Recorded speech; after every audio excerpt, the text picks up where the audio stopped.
नमस्कार दोस्तों, मैं फिर से हाजिर हूँ एक नई कहानी के साथ। बने रहें कहानी के अंत तक।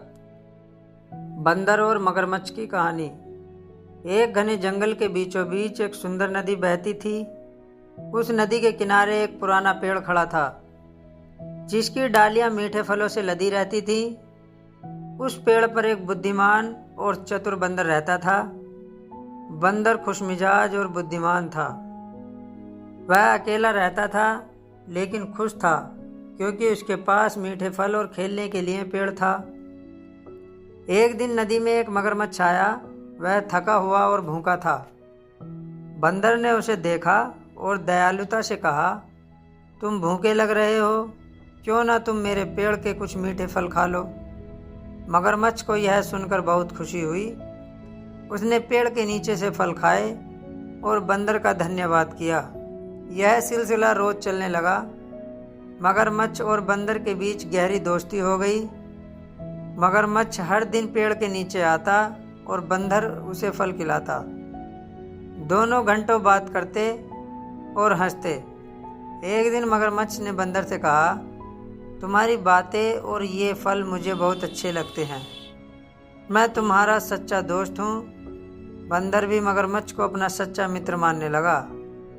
लेकिन मगरमच्छ की पत्नी को यह दोस्ती अच्छी नहीं लगी। उसने मगरमच्छ से कहा, अगर बंदर इतने मीठे फल खाता है तो उसका दिल कितना मीठा होगा। मुझे उसका दिल खाने का मन है। मगरमच्छ परेशान हो गया। वह अपनी पत्नी की बात से सहमत नहीं था, लेकिन उसके दबाव में आकर उसने योजना बनाई। अगले दिन मगरमच्छ ने बंदर से कहा, तुम पूरे दिन इस पेड़ पर रहते हो, क्यों ना तुम मेरे साथ नदी की सैर पर चलो। बंदर को यह विचार अच्छा लगा। मगरमच्छ ने उसे अपनी पीठ पर बैठा लिया और दोनों नदी की ओर चल दिए। जब वे नदी के बीच में पहुंचे तो मगरमच्छ ने सच्चाई बताई। उसने कहा, मुझे माफ़ करना मेरे दोस्त, मेरी पत्नी तुम्हारा दिल खाना चाहती है और मैं उसे निराश नहीं कर सकता।